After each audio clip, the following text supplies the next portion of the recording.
Boa noite. Você acha possível escolher o sexo do seu futuro filho? E a gravidez na idade madura ainda é um risco? Quais os limites da ciência na área da reprodução humana? É o que vamos conversar com o nosso entrevistado de hoje. Ele é médico com especialização na Universidade de Paris. Foi diretor do setor de reprodução humana do Instituto Fernandes Filgueira, na Fiocruz. É integrante da Sociedade Americana de Medicina Reprodutiva e da Sociedade Europeia de Reprodução Humana. Eu recebo hoje no Márcia Peltier Entrevista o médico Luiz Fernando Deyle. Deyle, é um prazer enorme ter você aqui. Eu acho que esse assunto da reprodução humana é sempre um tema fascinante, né? A vida da mulher hoje em dia é uma vida bastante estressante e a reprodução continua sendo um grande objetivo de muitas das mulheres para construir a sua família, mas o mundo moderno traz, às vezes, muita atenção. Então, a minha primeira pergunta para você é o seguinte: está mais difícil para a mulher moderna engravidar hoje em dia ou não? Está. Está mais difícil? Justamente a modernidade é que trouxe muitas das dificuldades. Eu, quando comecei a trabalhar com reprodução, a gente tinha que talvez 10% dos casais tinham dificuldade. E hoje a gente já está em 20% dos casais em idade reprodutiva com dificuldade. E o que acontece na base é justamente o que a modernidade trouxe, que os casais hoje, eles primeiro se casam mais tarde,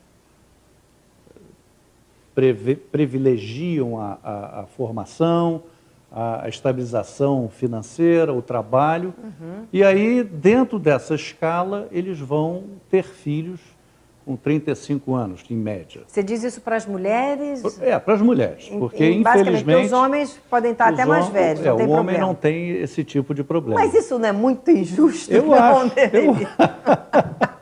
Isso não é muito injusto. Quer dizer, o relógio biológico só tica para a gente. Só para as mulheres. Isso é uma injustiça enorme, né? Certo. Então, o que acontece? Hoje, a mulher chega aos 35 anos e ela já começa a diminuir a capacidade de engravidar, de ter um óvulo saudável para engravidar, aumentam os riscos de uma malformação fetal, e nesse período de tempo, ela ficou talvez mais tempo, eles ficaram mais tempo expostos ao que a vida oferece. Então, por exemplo, uma das causas mais contundentes hoje de infertilidade é a sequela de infecção. Certo. Então, a mulher, principalmente, é a mais afetada por isso. Ela, por ter uma vida que hoje, modernamente, ela tem mais parceiros, mais namorados, a vida sexual é mais ampla, então ela também está sujeita a uma maior incidência de infecção. E essa infecção acaba afetando a trompa dela. E aí ela continua ovulando, tudo perfeito, não sente nada, mas na hora de tentar, a gente descobre que ela tem uma trompa que está obstruída. Mas quando você está falando em infecções, você está falando em doenças sexualmente transmissíveis ou outros tipos de doenças? Não, doenças sexualmente transmissíveis. Quer dizer, não é para a mulher ficar preocupada com aquele corrimento que ela vai ao médico porque tem um fungo, isso não afeta a fertilidade. Isso são, vamos dizer assim, são infecções banais, comuns. Mas existem hoje, por exemplo, existe uma volta à gonorreia, que não tinha há muito tempo. Uma volta à gonorreia? Isso é uma coisa tão antiga, não é? Mas voltou a influenciar as pessoas. E tem uma bactéria chamada clamídia, que é uma bactéria que ela é traiçoeira, ela é assintomática. A pessoa tem a infecção e não sente. E aí? E aí você só vai descobrir porque, num determinado ponto, talvez dentro da minha rotina, dentro dos meus exames primários que eu faço, existe a pesquisa do anticorpo para clamídia. E quando esse anticorpo está positivo, que ela já teve essa clamídia em alguma época da vida, a primeira preocupação é, essas trompas devem ter problema. Então, a clamídia ela é inaparente, eventualmente o homem tem uma pequena secreção, às vezes não, e é uma doença muito comum. Mas muito comum. Mas isso está voltando ou já existia? Não, isso sempre existiu. Sim, mas você falou que a gonorreia está voltando. A gonorreia, mas o que acontece? Hoje, houve uma época em que a AIDS ajudou muito. Certo. Por quê? Porque as pessoas se precaviam, usavam camisinha e se precaviam da AIDS e das outras doenças. Mas aí acontece que, vamos dizer assim, vamos fazer um exemplo de um casal novo. Está namorando, 22 anos, aí começa a ter uma vida sexual com preservativo, para se precaver, e com uns 6 meses passam a ter confiança um no outro, abandonam a camisinha. E acaba podendo ter uma infecção transmissível. Por quê? Porque também, infelizmente, a fidelidade não é uma virtude hoje em dia. Então, o homem tem uma vida talvez mais infiel do que a mulher e acaba que ele pega uma infecção inaparente e passa para a mulher. Então, a gente vê muito, fugindo da fertilidade, nós temos hoje talvez a causa mais importante que foi descoberta de câncer na mulher, que é o vírus do HPV. Essa é uma coisa que... Mas até tem vacina. Tem vacina. Mas o que acontece? O que a gente vê no dia a dia? Poucas são as pessoas que fazem a vacina e o HPV, ele é também inaparente. Eventualmente, você pode ter a visão de uma verruga no pênis ou uma verruga na parte externa da vulva. Mas como é que a mulher tem que se prevenir? Quer dizer, ela tem que fazer... Ela tem que usar a camisinha o tempo todo. O casal não, mas mesmo, não pode. Mas o casal que não usou camisinha e quiser saber, tem que fazer que tipo de exame? Tem que fazer um exame. Quer dizer, no caso do HPV, que é o precursor do câncer do colo do útero, ela tem que manter o cuidado do preventivo anual ou semestral. Então, você pega o HPV sempre na fase inicial pelo preventivo. E você tem maneiras de controlar e tratar. Agora, a clamídia não. A clamídia é uma bactéria inaparente, quer dizer, o sujeito tem ou a mulher tem e não sabe. Nem sabe que está transmitindo. Nem sabe que está tendo. E aí, que tipo de exame tem que fazer? A clamídia não. A clamídia, normalmente, a gente sabe pelo sangue. Exame de Você sangue. mede o anticorpo. Mas quem não faz essa medição não vai saber. Não vai saber. E um exame tipo assim, ultrassonografia, não vai mostrar. isso não vai mostrar? Não vai mostrar. Nossa, isso é muito preocupante, né? E isso é uma das causas, uma das causas mais comuns de infertilidade hoje, é sequela de infecção. Agora, quanto tempo um casal pode achar que está tentando ter filho e que está com problemas de fertilidade? Quanto tempo demora realmente? Quanto tempo é o normal de se esperar para engravidar? 1 ano. 1 ano tentando? O casal que está 1 ano sem usar nenhum contraceptivo e não está conseguindo engravidar, deve procurar ajuda para não perder tempo. Agora, existe um outro fato que é o seguinte, imagina uma mulher de 39 anos, está casada, se ela esperar 1 ano para... Já vai entrar nos 40? Nos 40, e a chance vai diminuindo. Então, essa mulher talvez tenha que ser vista precocemente, mesmo que você pague o preço de fazer uma avaliação sem necessidade, mas você está precavendo o tempo. E como é que é essa avaliação? Como é que o médico pode detectar que existe um problema de infertilidade no casal? Muito bem. Então, primeira coisa é o tempo. Então, tem uma dificuldade, está detectado. E no momento que você vai pesquisar, existem 3 fatores que intervêm na fertilidade, que é o espermatozoide, o óvulo e a anatomia que eles vão percorrer para se encontrar. O espermatozoide, você vai, pelo espermograma, fazer uma análise do número, mobilidade, a forma do espermatozoide. O óvulo, que significa ovulação, você vai ver a parte hormonal e se ela tem uma ovulação física vista pelo ultrassom. E a parte anatômica, você tem um exame radiológico que mostra o útero e a trompa. E com isso você vai detectar em algum desses fatores o problema do casal. E aí partir para determinado tratamento daquela patologia. Agora me pergunto se quando o casal tem problema de fertilidade, não é muito mais comum a mulher achar que ela tem problema do que o homem? Quer dizer, hoje, infelizmente, a gente ainda tem um ranço de que o homem não tem problema. E não é verdade. Não é verdade. Você tem hoje, basicamente, 1/3 é do homem, 1/3 é da mulher e 1/3, os dois têm algum problema. Nossa, eu adorei saber essa divisão que você fez agora de 1/3 do homem, 1/3 da mulher e 1/3 dos dois têm problema. Porque geralmente é o seguinte, está com problema de engravidar, é a mulher que deve ter problema. E você vê que hoje, em 2012, eu ainda recebo casais para tratamento em que a mulher foi toda virada de cabeça para baixo durante 6 meses, sei lá quanto tempo, fez exames e o sujeito não fez o espermograma. Às vezes tem mulheres que fazem todos os exames, um homem não fez nem o espermograma. O que é o espermograma? É algo para deixar um homem realmente um pouco apreensivo, tenso? Olha, eu diria a você do seguinte, eu como homem, me imaginar entrar numa clínica em que habitualmente as recepcionistas são mulheres e que você vai chegar e dizer assim, eu vim aqui fazer um espermograma, já existe um constrangimento. Já, a pessoa já fica meio sem graça, pelo menos. E aí a funcionária vai dizer, não, o senhor aguarda ali, que eu já vou lhe chamar. Aí chama, o sujeito se encaminha para o banheiro, o local próprio para isso, e ele vai fazer a coleta por masturbação.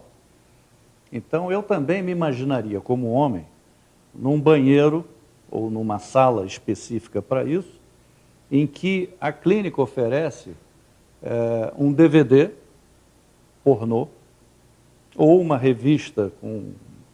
E o sujeito tem que se inspirar ali e colher um esperma. Então, eu estou vendo para você o lado masculino da coleta, que é diferente de você ir fazer uma ultrassonografia e o especialista colocar um aparelho, olhar na televisão e você está ali parada. Então, colher o esperma é difícil. Inconfortavelmente parada. Exatamente, mas parada. Agora, o homem tem que ter uma ereção e tem que ter a coleta. É meio intimidador, vamos dizer assim. Exatamente. Então, o que acontece? A gente tem uma estrutura na clínica que tenta ser a mais confortável possível. Alguns homens não conseguem. E a gente tem a orientação de que ele morando perto, ele pode colher em casa.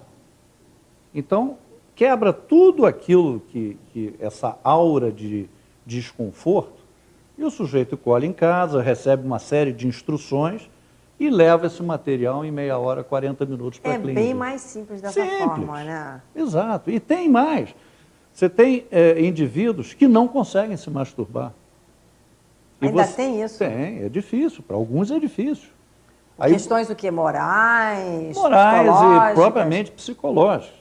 Então você pode, também existe umas camisinhas próprias para coleta, que não matam o espermatozoide. Ah, sim, porque as outras as não outras vão deixar, matam, né? Exato. Então você tem, aí você vai dizer assim, Até isso, tem camisinha que não mata o espermatozoide. Tem. Aí você diz assim, mas o sujeito mora longe, como é que faz? Bom, lá da clínica ao primeiro motel em Botafogo são 15 minutos. Então o sujeito é recomendado, olha, tem um motel, vocês vão ao motel de lá, Nossa, é uma coisa muito mais assim, humana, vamos dizer assim. Está muito mais humanizada essa questão. E aí o medo que existe é exatamente de todos esses aspectos que o indivíduo vai enfrentar numa clínica. A vergonha, o desconforto de estar numa clínica. Então a gente consegue quebrar isso tudo. Então isso aí facilita para a gente e dificilmente a gente tem uma dificuldade. Quer dizer, você sente um alívio dos homens, então, não tenho dúvida. Quando vocês propõem tudo isso. Porque hoje o sujeito fala, vem cá, mas eu não vou conseguir colher lá. Você mora aqui perto? Colhe em casa, traz, não sei o quê. Problema nenhum.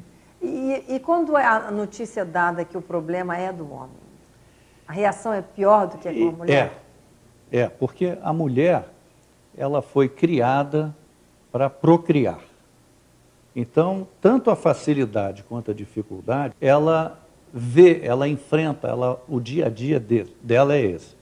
O homem é diferente, ele, por mais conhecimento, instrução que ele tenha, o homem foi criado para procriar apenas e não ter problema. Para padrear. Exatamente. Que nem, né, muitas vezes assim, né? E aí o sujeito se sente desconfortável. Ele causa um problema para ele. É meio traumatizante para o homem? Mas... Dizer que ele não está, o esperma dele não está conseguindo alcançar o óvulo. Exatamente. É um pouco assim estou aqui conjecturando com você, é um pouco assim como se dissesse, você não está sendo viril o suficiente. É uma mistura de impotência com fertilidade. Tanto que, só para você ver um comparativo, se você chegar para uma mulher e dizer assim, olha, você vai ter o bebê e você já tem 3 filhos, quer ligar a trompa? Tudo bem, não sei o quê. Por quê? Porque a mulher já sabe do processo. Agora, você chegar para um casal e dizer, você depois desse filho, você não gostaria de fazer uma vasectomia? A vasectomia não deslancha no Brasil. Como método contraceptivo, não deslancha. E é por causa da nossa cultura? É cultural o problema? Não, é do homem. É do homem. Mas em outros países deslancha? Tem, porque você tem muito mais mídia propagandeando o tal método. Porque aqui o que acontece? A reprodução, a contracepção, o planejamento familiar no Brasil, ele é um problema muito sério, porque a gente tem um empecilho, não é cultural, é um empecilho de que entidades pressionam para que isso não aconteça, para que não se propagandeie a contracepção. É por uma questão religiosa que você quer dizer? Talvez. E existe até uma pressão contrária à fertilidade. A fertilidade também? Também, porque acham que os métodos de reprodução não são naturais. Ora, a gente tem que imaginar o seguinte, quando se imagina, a reprodução em laboratório não é natural. Não, o que a gente tem que imaginar é o seguinte, eu tenho um problema de que esse espermatozoide não consegue chegar nesse óvulo. Ou por um problema do espermatozoide, do óvulo, do caminho. Certo. O que eu vou fazer? Eu vou fazer um tratamento que eu vou pegar esse espermatozoide e vou juntar a esse óvulo. Vou aproximar. Mas eu não intervenho na natureza do óvulo nem do espermatozoide. Então não é, o artificial é apenas porque não foi feito na cama. Quer dizer, você dá meios, mas você não modifica nem o espermatozoide, nem o óvulo. É a mesma coisa que eu disser para você, eu sou um pastor de ovelhas. Eu vou pegar a grama e vou enfiar na boca da ovelha? Não, eu vou levar para um campo fértil. Exatamente. O que eu propicio a eles? Um campo, o capim, a água, mas quem vai pastar é a ovelha. Agora, voltando aqui com relação ao espermatozoide, que eu achei interessante, qual é o grande problema do espermatozoide? É a falta de velocidade? Não, aí você ou é tem... a força? Não, existe um determinado homem que tem um número baixo de espermatozoides, ou tem uma mobilidade que ele vai conseguir chegar na trompa baixa, ou a forma dele é alterada, o que dificulta também o trânsito até chegar na trompa. A forma pode ser alterada? Pode. Porque a gente imagina sempre como se fosse aquela gotinha, né, compridinha, correndo. Sim, mas só para você ter uma ideia, um homem hoje, normal, ele tem de 5% de espermatozoides normais, ele é um indivíduo normal. 5%? Então, se ele tiver 95% de espermatozoides anormais, ele é normal. Mas essa proporção sempre foi assim? Sempre foi assim. Então o que acontece... muito mais difícil engravidar do que a gente pensa. Isso é uma verdade. Porque a gente fica pensando, não, no minuto vai lá e engravida. Não é assim. Não, porque o que acontece? Você tem um casal, 30 e poucos anos, que não tenha nenhum problema para engravidar, esse casal vai ter em torno de 30% de chance a cada ciclo menstrual. Cada 3 casais, um engravida. Quer dizer, não é uma proporção alta. Não, é baixíssima. É uma proporção que a gente até para pensar, meu Deus, eu pensei que era muito maior. Se eu comparar com a vaca tem 95%, 90%. O cavalo tem 80%. O pobre do panda não tem nada. O panda não tem nada? Não, o panda está em extinção, porque não se reproduz na velocidade que deveria. Então a gente tem uma fertilidade baixa. Até que idade a mulher pode ter filho, né? Porque... na verdade, a gente vê essas atrizes em Hollywood tendo filho com 42, até 45 anos. De vez em quando sai uma notícia que uma mulher engravidou com 60. Mas que gravidez é essa? Como é que essas pessoas realmente têm esses filhos? Bom, a gente tem que imaginar o seguinte. Infelizmente, o ovário ele tem prazo de validade. Então, a mulher nasce com um número grande de óvulos, e todo mês ela gasta centenas de óvulos para que um só ovule. Até que um dia acaba e aquilo é a menopausa. Muito bem, isso é muito fácil entender.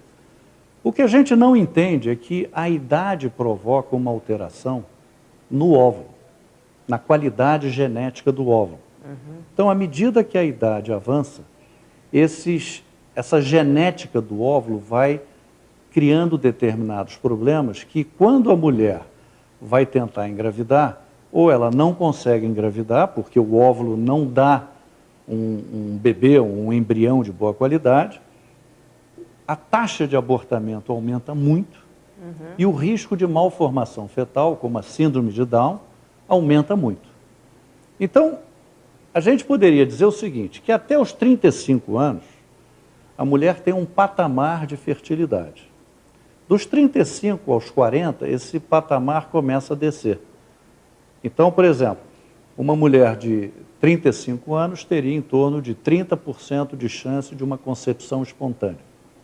Aos 40 anos, ela está entre 12% e 15%. E aos 45 anos, ela está talvez no zero. Nossa, é muito rápido, né? Então, dos 40 em diante, é uma ladeira muito íngreme, que ela desce e acaba. Então, essas que a gente vê de mulheres de 40 e tantos anos é o quê? Fertilização in vitro? Não. Óvulo de aluguel? Óvulo barriga doado. de aluguel? Como é que é? Óvulo doado. Óvulo doado. É. Nunca é o óvulo da mulher? Dificilmente, porque quer dizer, é lógico que para toda regra tem uma exceção. Claro. Então, você tem uma mulher que engravidou aos 43 anos, não fez tratamento, aconteceu. Mas se a gente for computar, vão ser 10 ou 15 casais na mesma situação e uma vai engravidar espontaneamente. Quando você chega ao laboratório, que esse casal tem uma dificuldade, e aí você consegue afinar a estatística das chances. Então você sabe que uma mulher de 40 anos, se fizer hoje o método que dá o melhor resultado, que é a fertilização in vitro, ela vai ter 20, 22% de chances de engravidar. Aos 45 anos, 1 ou 2 casos, é praticamente zero. Com o óvulo dela? Tá. Se você usa um óvulo doado, a idade da gravidez é do óvulo. Então você limita a doadora de óvulo a 35 anos. Agora, essa questão toda de doar um óvulo, Sim. Não é um problema difícil, às vezes, na cabeça dos maridos também, não só da mulher? Eu acho que não. Pelo seguinte, você tem hoje a doação de esperma, quando o homem não tem espermatozoides, a doação de óvulo, quando a mulher já entrou na menopausa ou já não consegue mais ter óvulos para produzir, e a doação de útero, quando a mulher não tem o útero ou tem um defeito no útero. E aí a barriga de aluguel? Aí a gente chama de útero de substituição, porque no Brasil não existe o aluguel. Você só pode fazer com o útero de outra pessoa em parentes até 2º grau. Por exemplo, tem que ser o quê? Irmã, prima, mãe. E acontece muito? Acontece. E, eventualmente, quando não é aparentado, você faz um processo no CRM, que não é muito simples e que requer uma série de avaliações, e aí o CRM julga se pode ser feito naquele caso. Então, também não tem a porta fechada. No caso da doação do espermatozoide do óvulo, eu, particularmente, acho que o mais sensível é o homem, é o esperma. Por quê? Porque se você recebe, Márcia, um óvulo doado, desde o momento zero, o bebê é seu, está dentro de você. É porque vai se misturar com o seu sangue. Está crescendo em você, dentro de você, né? Você embarriga, você pare, você amamenta. É verdade. O problema mais sensível é do homem, porque o homem ele já participa pouco na reprodução, ele só dá o esperma, ele é um provedor. Se ele não dá nem isso... Se ele não dá nem isso, então para a cabeça do homem é mais difícil. Entendi. Mas hoje a gente tem uma aceitação muito tranquila na doação de esperma. Tem, né? Tem. Os homens estão mais jovens, eu acho que estão, né? Isso, mais com instruídos, mais com outra postura, exatamente. Agora você falou que no Brasil não se aceita barriga de aluguel. Nos outros países você pode fazer esse tipo de contrato. Pode. Não, nem todos, mas nos Estados Unidos, por nos Estados Unidos você tem agências que recrutam mulheres, normalmente são universitárias, que você paga uma soma, tipo $10 mil. Então ela durante 9 meses ela tem essa gestação e na grande maioria vai usar isso para pagar a faculdade, para, vamos dizer, um início de carreira, de casamento. Então lá funciona perfeitamente. Tanto a doação de óvulos é paga, de esperma e de útero. Aqui, doação de esperma? É doação.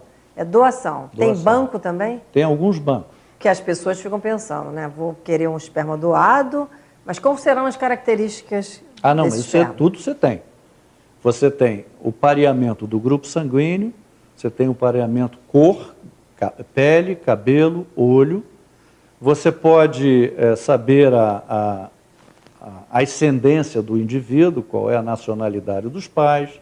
Sim, para não ter uma coisa que Exatamente. Dentro da própria família acaba virando um problema. Exato, né? Porque existe muito o conceito do tipo assim, ah não, eu vou arrumar um doador lourinho de olho azul. É o contrário, o sujeito que vai querer um esperma, ele quer o mais próximo dele. Claro. Porque senão eu sou moreno, tenho um filho louro, eu vou explicar que foi doado ou que eu fui traído. É melhor ter igual, fica mais fácil. Agora, até que ponto a intervenção do homem na genética é possível, Luiz Fernando Odeilio? Nenhum ponto. Nenhum ponto? Não. Quer Se é menino ou menina? Não, logicamente você pode escolher o sexo. Pode? Pode. Mas, eticamente, vamos dizer assim, não é aceitável. Porque existe um exame que você faz no laboratório, você tem o óvulo e o espermatozoide. Você junta os dois e eles vão começar a se dividir. No terceiro ou quarto dia de divisão, eu tenho várias células, eu posso tirar uma célula e mandar para a genética. E eu posso simplesmente, com esse exame, dizer se é menino ou menina. Mas a gente só usa esse exame quando eu tenho, por exemplo, uma doença ligada ao sexo. Por exemplo, hemofilia? Hemofilia. Então você pode, se o casal é hemofílico, você selecionaria o embrião feminino para colocar no útero. Porque o feminino ele é portador e não é doente. O masculino ele é portador e ele é hemofílico. Ele tem todas as sequelas da hemofilia. Quer dizer, só para a gente falar, a hemofilia é aquele problema de coagulação gravíssimo. Isso. E aí você coloca só o embrião feminino. Então eu posso fazer isso para qualquer pessoa. Só que chega uma pessoa para mim e diz assim, eu quero meu primeiro filho, mas queria ter homem. Eu falo, não, a gente não vai fazer. Aí não faz? Não. Mas, por outro lado, é questionável você ter um casal que tem 4 filhas e que é um menino. É justo, né? Vamos dizer assim. É justo. Né? Mas aí como é que se faz aí nessa hora? Aí é que está, é antiético. Entendeu? Então, o máximo que você pode fazer é que existe uma maneira de você filtrar o esperma e você aumenta um pouco mais a incidência do sexo que você quer. Então, de 50%, você vai a uns 70%. Então, isso é válido, porque você está selecionando o espermatozoide e não o embrião. Deles, como é que um médico decide, né, quando tem uma fertilização, que vocês têm que botar vários embriões, né? Quem vai ficar naqueles embriões? Imagina, uma pessoa que fertilizou 5 ou 6, né? Como é que é o processo? Não, hoje, teoricamente, é muito simples, porque nós vínhamos lutando há muitos anos com a ideia de não colocar tantos embriões. Então, quando a gente começou, há 25 anos atrás, você colocava 4 ou 5, e a tecnologia não era muito boa, e você não conseguia ter 4 ou 5 bebês. Era uma coisa assim ocasional. Certo. Para você ter ideia, eu tive nesse Natal o prazer de encontrar os meus quádruplos, com 15 anos de idade. Quádruplos? Quádruplos, perfeitos, maravilhosos e tal. Mas isso acabou. E hoje a gente tem uma norma da Anvisa de que até 35 anos você coloca 2 embriões, até 40, 3, e depois você tem direito a colocar 4. Sim, porque nem todos vão ficar. Vão ficar. Então, à medida que a idade diminui a chance de engravidar, você aumenta o risco colocando mais. Entendi. Então, com isso, olha, não me lembro o último quadrigêmeo que a gente teve. Trigêmeos são raros, gêmeos continuam acontecendo. Então, nisso a gente tem hoje uma tranquilidade de limitar pela idade a probabilidade de uma gestação. Quer dizer, quando múltipla. a gente vê trigêmeos, a gente sabe que foi fertilização in vitro. Então. Com toda certeza. Com toda certeza, porque o ser humano não é normal ter Não, trigêmeos. você tem uma chance de 1 para cada 3.000 gravidezes, um trigêmeo espontâneo. Entendeu? E na fertilização in vitro seria 1% quando você coloca 3, 1 a 2%. Certo. Quer dizer, mas essa decisão agora não existe. Não é necessária mais. Não é necessária. E tem uma coisa interessante que os casais, por exemplo, colocar 2, sem problema. Entre 35 e 40 anos, quando você diz que quer colocar 3, eu diria para você assim, uma grande parte prefere colocar 2. Na eventualidade. E como a gente tem hoje um congelamento de embrião extremamente eficaz, você não está perdendo nada, você não está jogando fora. Aquele que seria o eleito está guardado. Ah, é? E pode ficar guardado quanto eternamente. tempo? Eternamente? Eternamente. Porque você quando... Isso é que a vida também é eterna para as pessoas? Não, tem pacientes que, por exemplo, eu tive uma paciente agora que o filho tinha coisa de 10 anos, ela voltou para pegar o congelado dela e engravidou. Do mesmo pai, do mesmo ciclo de tratamento de 10 anos atrás. E que idade tem essa mulher agora? Ela tem 40 e poucos anos. Quer dizer, essa está dentro daquela faixa. Dentro daquela faixa. Mas como o embrião dela é de 30 anos, tem o mesmo potencial de uma mulher de 30, mesmo ela tendo 40. E o corpo responde igualmente? Normal. Que coisa incrível, né? A gente não para pensar, realmente é fantástico da ciência. E o que mais que nós temos de novidade aí na área? Olha, eu acho que o que vai acontecer? Eu acho que no momento o que é mais fascinante para nós é que há 2 anos para cá nós conseguimos uma nova tecnologia de congelamento de células, o que tornou muito eficaz o congelamento. Então eu descongelo uma célula, é como se ela tivesse acabado de ovular, vamos dizer assim. Então, isso permitiu que a gente consiga guardar óvulos que a gente não guardava. E não guardava por quê? Porque o óvulo é uma célula muito grande, tem muita água. Então, ele cristalizava na hora do congelamento e deteriorava a célula. O espermatozoide a gente congela há 50 anos sem problema nenhum, porque não tem água. O embrião são pequenas células que você congela com eficiência. Sei. Mas o óvulo não, era uma luta. Sempre é mais complicado com a Sempre mulher, é mais né? complicado. Que coisa! O outro grupo que a gente passou também a assistir no congelamento de óvulo é a modernidade. É a mulher de 35 anos que não tem marido, o mercado escasso. Ai, meu Deus do céu, olha a valorização. Mas é verdade. A mulher diz o seguinte, que ela entra numa relação com 35 anos preocupada que o prazo de validade dela está acabando. Então, tem uma paciente minha que disse assim, Fernando, você entra na relação com uma placa na testa, eu quero engravidar. É horrível. Então, por mais que você disfarce, no dia a dia, na conversa, o sujeito vê que você está interessado em casar e ter filho. Ele cai fora. E aí as mulheres começam a ficar num desespero. E aí agora, com o congelamento, o que acontece? Elas procuram, fazem um tratamento, guardam os ovos, não tem uma garantia que vai ter um bebê, porque ela continua tendo os 40% de chance quando descongelar lá na frente. Mas já é alguma coisa para ela entrar na relação sem a placa na testa. Olha, eu quero filhos, mas eu estou garantida, ou quase garantida. Não, já é um alívio. Já é um alívio. Mas você recomendaria isso para as pessoas mais moças? Não, eu acho que... Só a partir de 35 Eu acho que nos 35, se ela sentir que... Porque aí o que acontece? É a mulher que trabalha muito, é a mulher que chega em casa à tarde, vive com os pais e não sei o quê, e de repente ela acorda e está sem ninguém do lado dela, firme para dar um filho a ela. Porque olha só, 35, se ela encontra alguém, ela vai namorar, noivar, vamos dizer assim, 1 ano, já está com 36. Vai querer ter uma estabilidade para ver se dá certo o casamento. 37. E nisso...